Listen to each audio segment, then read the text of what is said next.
Coucou tout le monde, je vous retrouve pour la guidance du 27 janvier au 2 février 2025. J'espère que vous allez bien.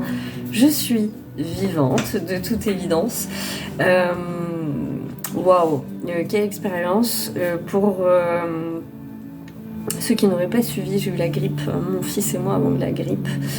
Fait quasiment 15 jours maintenant qu'on est dans le processus. Ça a été très compliqué, vraiment. Je suis encore un petit peu fatiguée, j'ai encore un petit peu du mal à m'en remettre.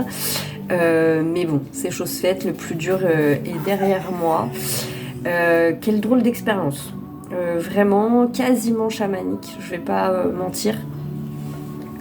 Même si cette grippe n'est absolument pas naturelle. Cela dit en passant, c'est un détail, je ne ferai pas une vidéo dessus. Mais c'est vilain, hein, vraiment. J'espère vraiment que vous allez bien. Ça a été très compliqué parce que, comme à chaque fois je cherche, la grippe, c'est pas compliqué. En plus, je vous en parlais, je crois, dans une vidéo précédente, je sais plus laquelle. Je disais la grippe, c'est vraiment soit les gens qu'on prend en grippe, soit ceux à quoi on s'agrippe et qu'on veut pas lâcher. Et j'ai cherché, du coup, beaucoup. Alors, ça m'a passablement énervée. Morgane a ressenti beaucoup de colère sur ces 15 derniers jours parce que ça m'a vraiment stoppé, arrêté littéralement, que c'est très compliqué pour moi d'être malade en étant seule avec Caleb et Snoop. Surtout d'avoir un enfant qui a la grippe, moi qui a la grippe et le chien à sortir, c'était vraiment un défi. Et je me suis demandé du coup à quoi je m'étais tant agrippée, où j'avais ressenti autant de colère et qu'est-ce qui s'était passé finalement. Et finalement, j'ai eu ma réponse hier soir et on va en parler parce que les cartes elles parlent de tout ça. Donc cette semaine, j'ai utilisé le tarot Soufi d'Ayuda Hussein. Je me suis dit qu'on allait revenir aux fondamentaux, que c'était important. Alors, je suis désolée par avance, je tousse encore beaucoup. Et du coup, petit clin d'œil, je ne pourrai pas faire de live ce soir pour la bonne et simple raison que j'ai encore beaucoup de mal à parler longtemps. Du coup, ça déclenche de la toux et c'est un petit peu compliqué, ça me fatigue. Donc voilà, mais cela dit en passant, si je sens que c'est possible dans la semaine, il sera peut-être reporté à un autre jour. Je fais attention maintenant quand j'annonce des choses, parce que la dernière fois que je vous ai dit ça, vous m'avez pas vu après pendant une semaine. Donc du coup voilà, la carte du début de semaine, c'est Malika d'épée. Sur ce début de semaine, on a une énergie qui est hyper directe, qui nous pousse à l'honnêteté envers nous-mêmes et envers les autres. Une énergie qui nous pousse à être spontanée, à avoir des envies comme ça, je sais pas, de voir quelqu'un, d'avoir une discussion, de parler, de faire quelque chose.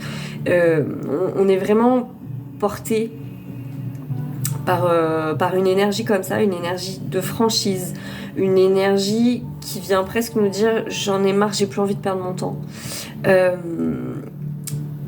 Donc un début de semaine assez facilitant. Je vais vous lire la carte parce que je l'ai trouvée intéressante, qui nous affranchit des contraintes des conventions sociales. C'est vraiment cette énergie. Les épreuves de la vie ont testé donc Malika d'épée et elle ne trouve aucune raison de se conformer aux attentes de qui que ce soit. Il y a un grand vent de liberté cette semaine, un grand vent de libération excessivement profond. Et ça rejoint ce que je vous disais.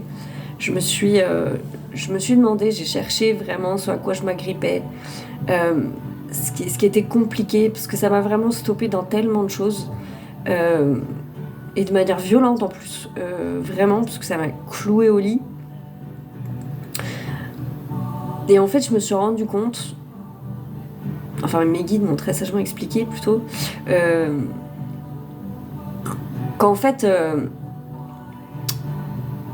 j'arrivais pas à manifester en ce moment, j'avais beaucoup de difficultés, je l'en parle déjà dans plusieurs vidéos, j'expérimentais beaucoup de peur ces derniers temps, beaucoup de remontées, de choses assez désagréables. Et je pensais que c'était tout ce que j'avais vécu avec le père de mon fils, avec mes parents, ma famille. Et en fait, ils m'ont expliqué que non, les choses auxquelles je m'agrippais, c'était moi, en fait. C'était cette ancienne Morgane. avec ses anciens schémas de fonctionnement, avec ses anciennes habitudes, avec ses anciens tout, et que j'étais tellement agrippée, tellement fort à ses anciennes croyances, à ses peurs, à toutes ces choses-là, que du coup c'était totalement impossible de manifester et impossible d'ouvrir une nouvelle page en fait, parce que j'étais complètement accrochée à l'ancienne.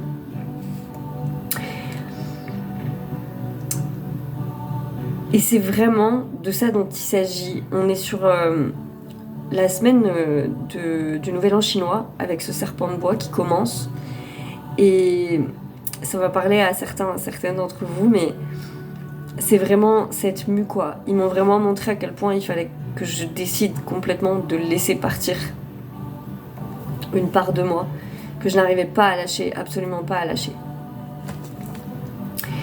Et c'est vraiment ça dont on va parler cette semaine, mais je crois dont on va parler beaucoup les semaines à venir et le mois de février notamment. La communication et la vérité, la logique et la preuve sont ses seuls intérêts et elle privilégie le domaine du mental par rapport au domaine du cœur. Son épée de vérité, à savoir sa boussole morale, éclaire son chemin.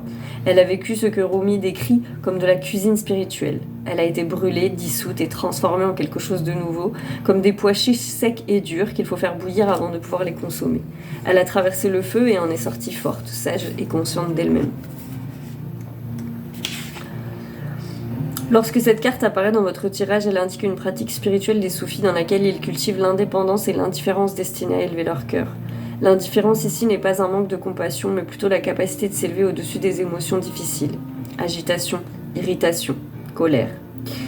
Et l'indépendance signifie éliminer nos dépendances malsaines et compter seulement sur l'unique qui nous soutient. Les deux ailes de l'indifférence et de l'indépendance sont tenues ensemble par l'amour dans le centre du cœur.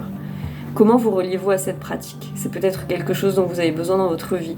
L'indépendance excessive qui nous empêche d'établir des liens profonds est souvent un mécanisme de défense. Si c'est le cas, quelle vulnérabilité tentez-vous de protéger ? Et en fait, ça parle de ça parce que je vais vous donner un petit exemple de ce que j'ai traversé hier soir. Donc je suis tombée. Caleb a eu la grippe donc la semaine encore d'avant. Il a fait une rechute et moi j'ai fini par tomber malade du coup la semaine dernière.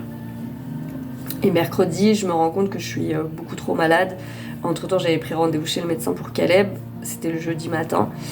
Je me rends compte assez vite, Caleb commence à aller un petit peu mieux. Et moi, je suis vraiment au bout du bout. J'arrive pas à me lever. Je me traîne vraiment du lit pour lui faire à manger, pour sortir Snoop. Et c'est tout, en fait. Je n'arrive plus à rien. Donc, je fais quelque chose que je fais rarement. Je décide de déléguer. J'appelle le père de mon fils et je dis écoute, je vais en sortir de chez le médecin. Comme je pense que Caleb c'est pas sérieux qu'il retourne à l'école tout de suite, je vais te l'amener. Et puis pour que tu puisses t'occuper de lui, Caleb va finir de guérir et moi du coup je vais pouvoir me soigner et du coup m'occuper de Snoop. J'aurai qu'une seule personne à m'occuper, ça sera vachement plus simple là étant donné mon état. Du coup c'est ce que je fais. Et je décide aussi de prendre le traitement homéopathique contre la grippe pour nous faciliter, nous aider, Caleb et moi. Et du coup, voilà. Je donne la première dose. Si vous ne savez pas, le traitement homéopathique, c'est 3 doses sur 3 jours. Et le dernier jour, la 4e dose. Ça marche très bien, soit dit en passant, parce que ça m'a vraiment aidé profondément, parce qu'en fait, on n'arrivait pas à évacuer. C'était surtout ça, en fait, on restait bloqué, mais on n'arrivait pas à évacuer la maladie. Bref. Je fais donc ça, je suis contente d'avoir pris cette décision, puisque pour une fois, je prends une décision pour moi, je me repose, je prends sur moi. Et du coup, voilà.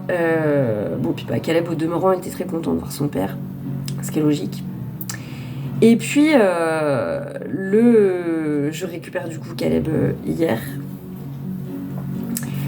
Et je me rends compte que le traitement n'a pas été donné comme il fallait. Donc, ça génère chez moi beaucoup de colère, beaucoup d'énervement, beaucoup de... Tu vois, tu peux pas déléguer, tu peux pas. Quand t'es malade, c'est pas possible. Et c'est pas la première fois que je vis ce type de situation, et à chaque fois ça génère toujours la même chose, de la colère, de la rumination, etc. etc.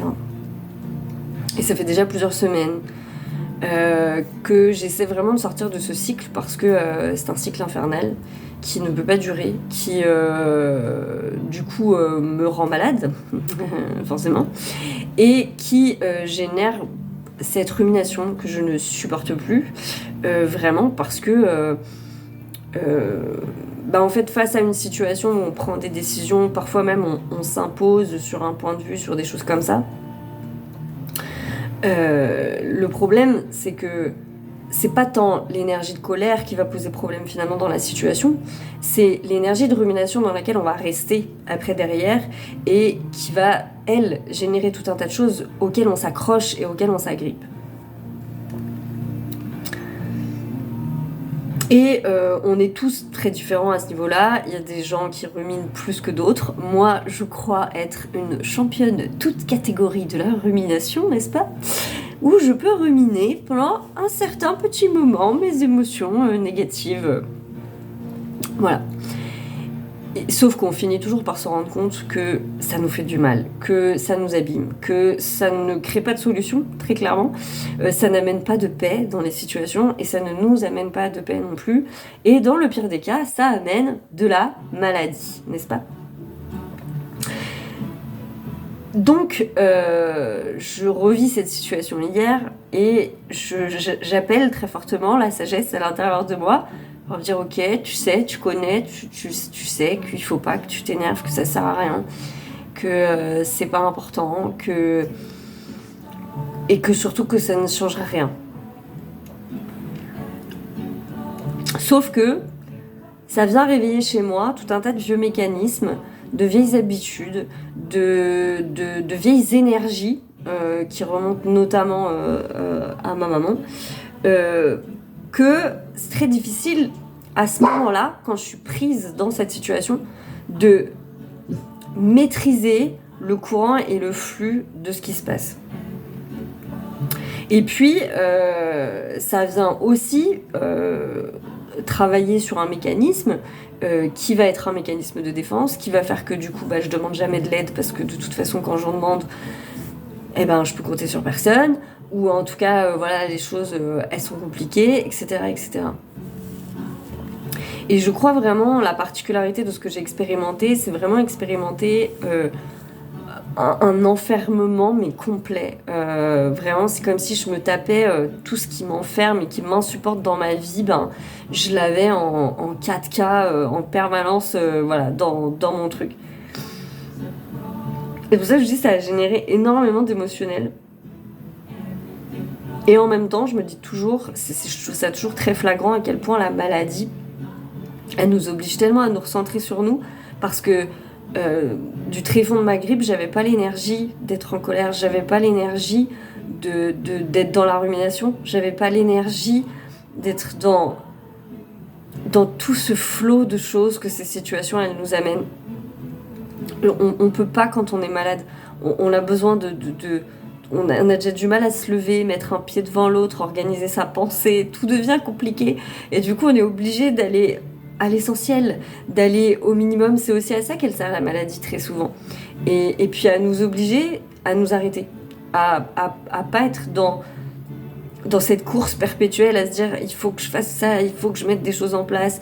Et parce que vous avouerez que parfois on met plein de choses en place dans notre vie et on a l'impression que ça avance pas plus, en fait, assez bizarrement, et ça rend fou.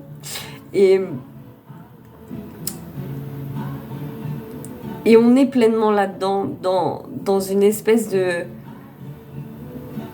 recherche de confort dans l'inconfort, de bien-être dans la maladie, d'essayer d'incarner un espèce de paradoxe total où à un moment donné, on sait qu'on doit amener de la paix sur des situations, pas parce que c'est fait bien de mettre de la paix sur des situations, mais parce que de toute façon, elle est nécessaire pour avancer, en fait. Elle est nécessaire pour pouvoir passer à autre chose et pour que des solutions émergent. Et quand mes guides, je finis par leur dire vraiment, mais montrez-moi, je comprends pas, qu'est-ce qui bloque, qu'est-ce qui s'agrippe à l'intérieur de moi comme ça pour que j'en vienne là. Et ben c'est ce qu'ils m'ont montré. Ils m'ont montré, mais il y a impossibilité qu'une nouvelle Morgane émerge parce que l'ancienne, elle est trop présente et elle essaie trop de contrôler les choses encore.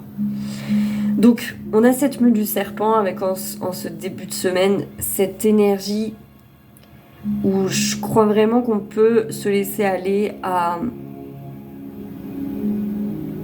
cette honnêteté et à peut-être ces désirs de choses qu'on a vraiment non seulement envie de voir émerger, mais envie de ressentir. On a effectivement plus de temps à perdre, je crois, avec tout ce qui a trait à l'ordre du personnage, à l'ordre de choses qui ne sont pas importantes et primordiales. Je veux dire, j'aurais beau m'énerver pendant 10 ans parce que la personne en face de moi, elle prend pas ses responsabilités, ça changera pas la situation. Ça la changera pas. Ça l'améliorera pas non plus. Et le vrai contrôle que j'ai, il est justement sur ce que je ressens au cœur de cette situation. Et je dis bien au cœur parce que c'est quand on est au cœur de la situation qu'on est empêtré dans cette espèce de flot émotionnel là. Et c'est dans ce flot émotionnel que justement la planche de surf elle est utile pour essayer de retrouver l'équilibre.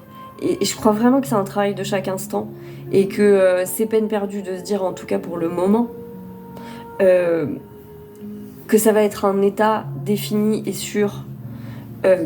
Faut être conscient, je crois, qu'on est en train de surfer, qu'il y a des jours où on va très bien y arriver, et puis il y a des jours où on va se sentir submergé et où la vague, on va se la prendre dans la tronche, et où ça va peut-être piquer un petit peu. Mais c'est pas grave parce que c'est une expérience et que le lendemain, bah, je saurai remonter sur cette planche et je saurai être un petit peu plus maligne que la vague. On est vraiment sur des énergies qui ressemblent un petit peu à ça. Sur le milieu de semaine, on a la carte le fils de bâton qui est sortie.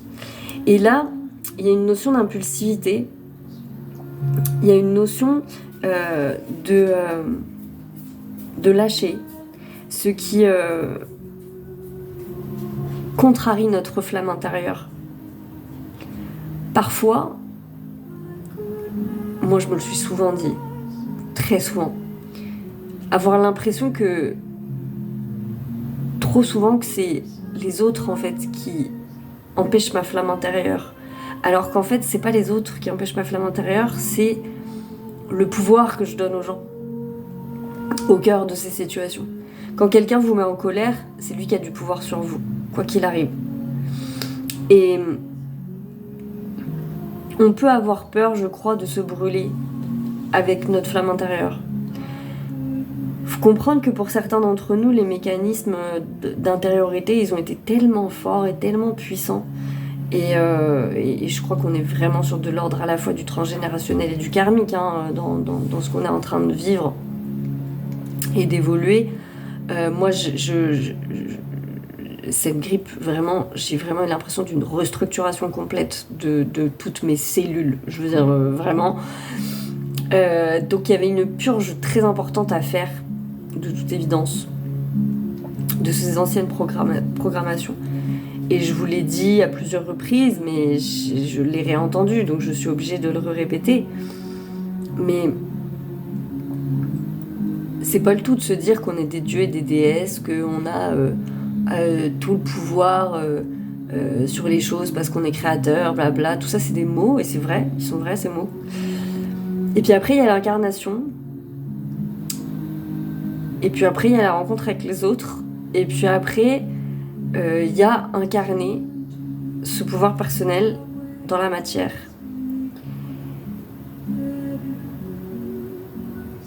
Et je crois qu'une des peurs primordiales, certainement très imprimée dans la matrice et imprimée dans nos histoires familiales pour beaucoup, c'est d'être finalement assez terrifié par ce qu'on est à l'intérieur de soi, par tous ces cadeaux qu'on a à l'intérieur de nous,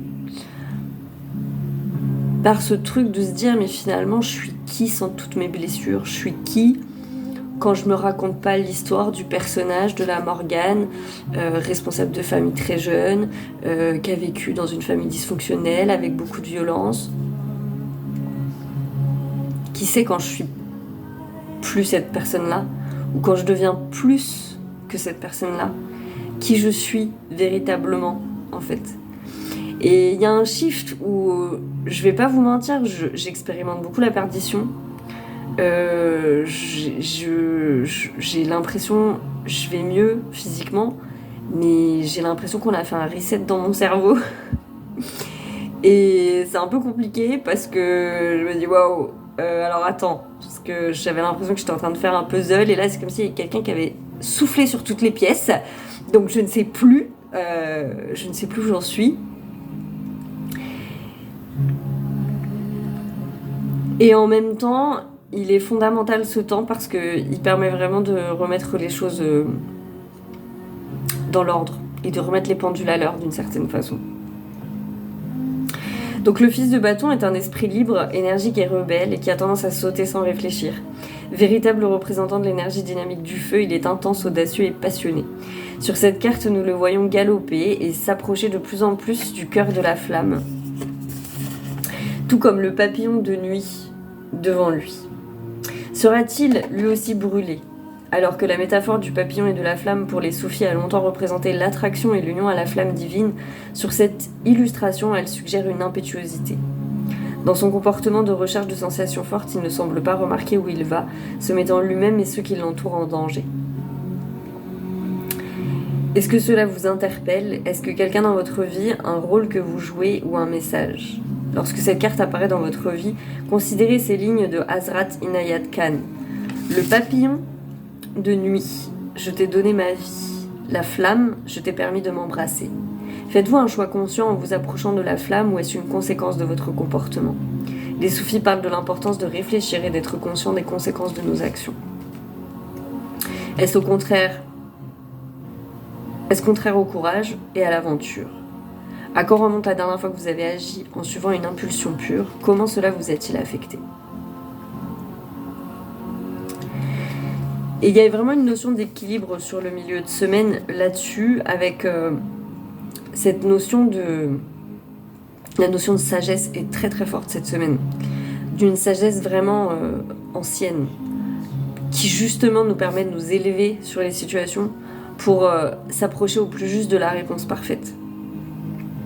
Dans cet équilibre, face à peut-être un flot émotionnel important, ou en tout cas un questionnement sur comment je contrôle ces flots émotionnels qui parfois m'assaillent dans certaines situations, parce que je suis en contact avec une altérité qui vient me faire travailler très très fort sur ce que j'ai besoin d'équilibrer à l'intérieur de moi. Donc au milieu de semaine, on a ce questionnement autour de notre flamme intérieure et de ce qui la contrarie, ce qui la bloque, ou ce qui l'empêche en tout cas à l'intérieur de nous, encore une fois, de pleinement s'exprimer. Et pour la fin de semaine, on a la carte du monde. C'est une carte que je crois tombe assez rarement. Je ne suis pas souvenir d'être tombée dessus récemment. Et là, cette carte, c'est joli parce qu'elle a la signification d'un achèvement de cycle. Alors je sais plus, mais si le nouvel an du coup sera passé, d'un sentiment d'accomplissement, de joie, de réussite, d'aboutissement, de voyage et d'écologie. Le monde dans le tarot traditionnel est souvent appelé l'univers ou le retour à la maison parce qu'il signifie un retour à sa vraie nature ou au moi supérieur après un long voyage. Les expériences extérieures de Salik l'ont poussé à découvrir non seulement Dunya, mais aussi la totalité de l'univers en elle. Il s'agit d'une carte d'achèvement, d'accomplissement, de leçons apprises et de cycles terminés. C'est un marqueur d'aboutissement, d'une fin satisfaisante, d'efforts finalement récompensés. Vous avez permis aux circonstances extérieures de vous conduire vers un lieu sacré en vous. Et cette carte, souvent décrite comme un pont entre notre existence terrestre et notre spiritualité, vient confirmer votre réussite.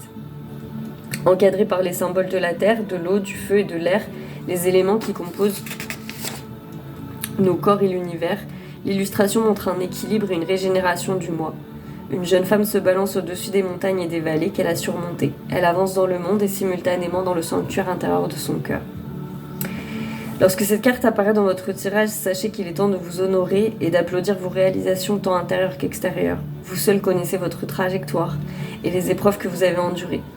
D'une part, une célébration est de mise, et d'autre part, vous devez faire l'expérience de une profonde gratitude pour avoir pu atteindre une étape clé avec autant de réussite. Vous avez franchi un seuil majeur et de nouveaux débuts sont à venir.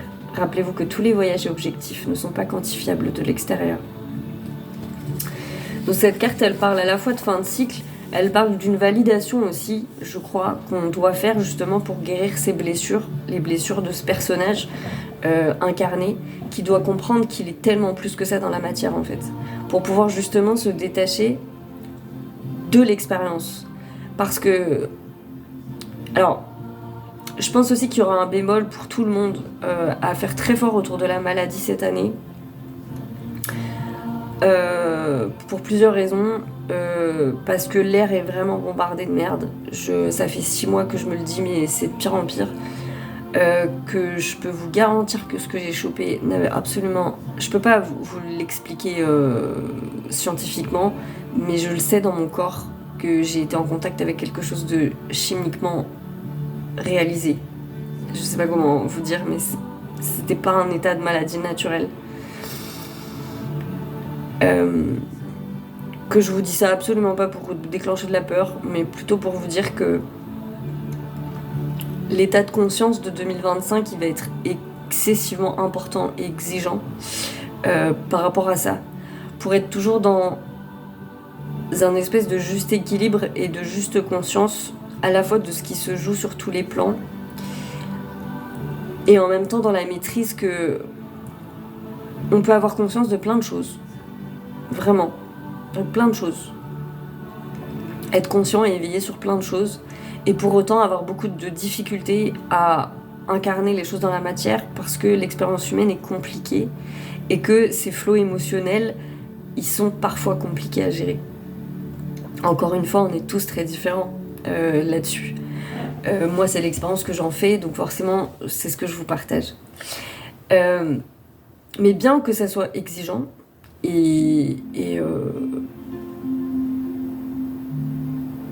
comment dire, et pas toujours facile à réaliser, c'est profondément possible à partir du moment où on accepte de lâcher et de faire confiance.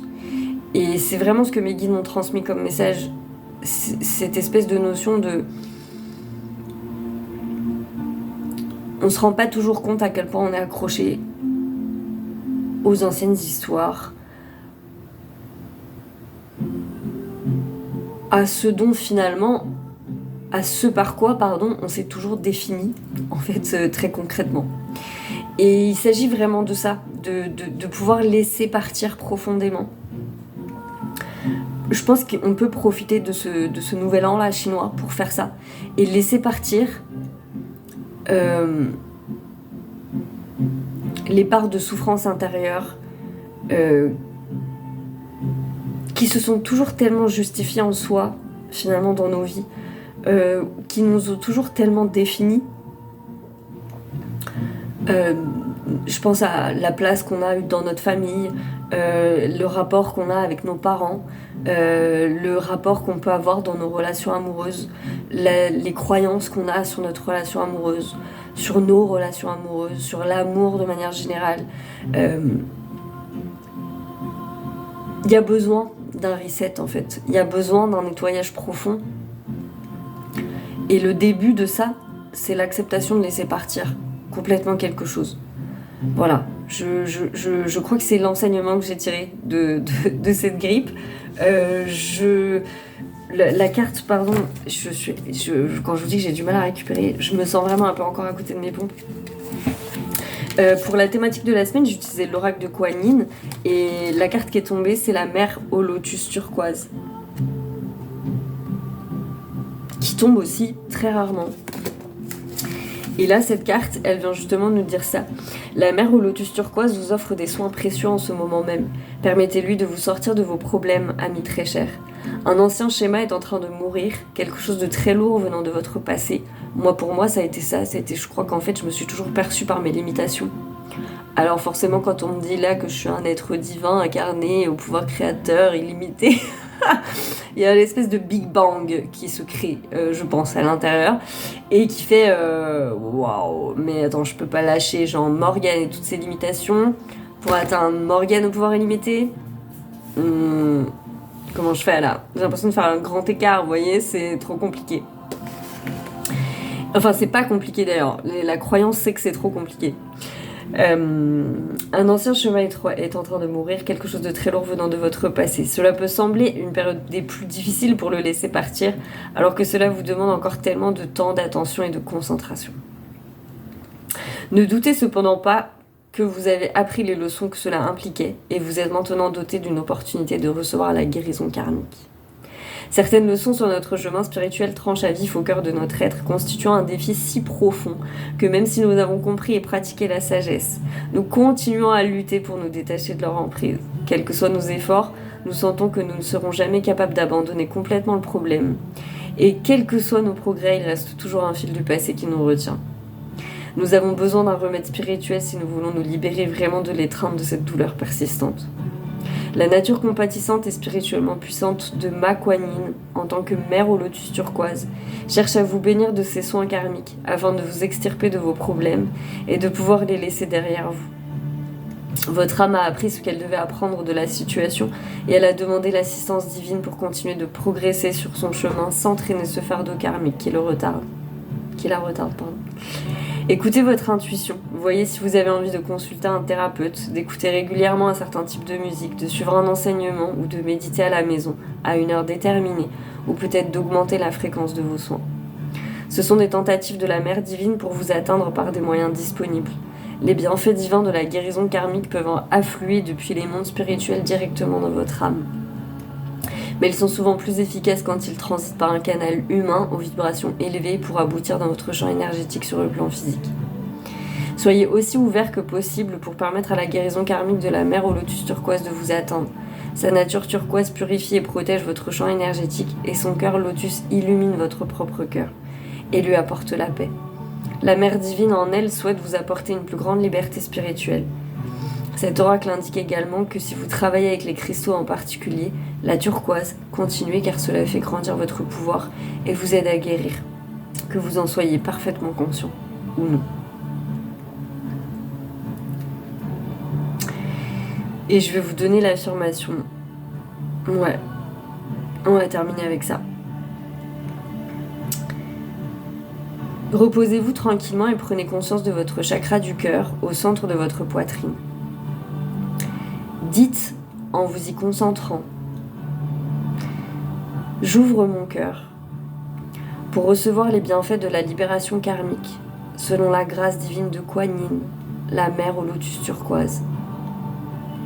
J'accepte tout conseil, transmission énergétique ou autre soutien empreint d'amour inconditionnel pour m'aider à recevoir ces bienfaits maintenant, par la grâce divine, que cela soit.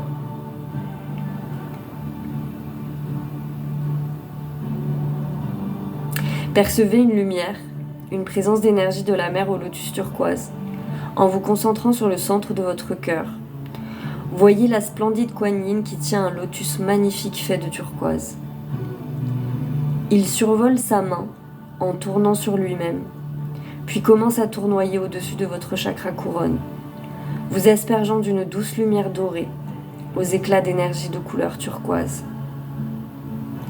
Ne réfléchissez pas. Laissez seulement les choses se faire. C'est vraiment à l'ordre du jour, ça. Quand vous êtes resté dans ce processus aussi longtemps que vous en ressentiez le besoin, remerciez en silence et revenez au flux régulier de votre respiration. Quand vous êtes prêt, ouvrez simplement les yeux. Notez les pensées et les impressions qui vous viennent les jours suivants.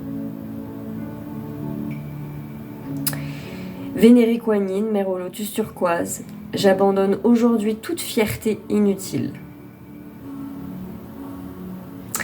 ou croyances restrictives qui m'empêcheraient de recevoir la grâce divine, de la guérison karmique que vous me transmettez. Je demande la bénédiction de mon âme afin de pouvoir accepter totalement l'octroi de grâce que je suis habilitée à recevoir. Dans l'amour et la gratitude, je vous ouvre mon cœur. Om Mani Padme Hum. Merci. Et on va terminer sur ces notes. Je vous souhaite une excellente semaine, un excellent début d'année chinois, du coup avec ce serpent de bois. Vraiment que la sagesse du serpent nous inonde, nous en avons besoin. Et voilà, et je vous tiens au courant. Je pense que les guidances du jour reprendront donc demain. Voilà. Très belle semaine à vous et prenez bien soin de vous. Plein de bisous sans microbes.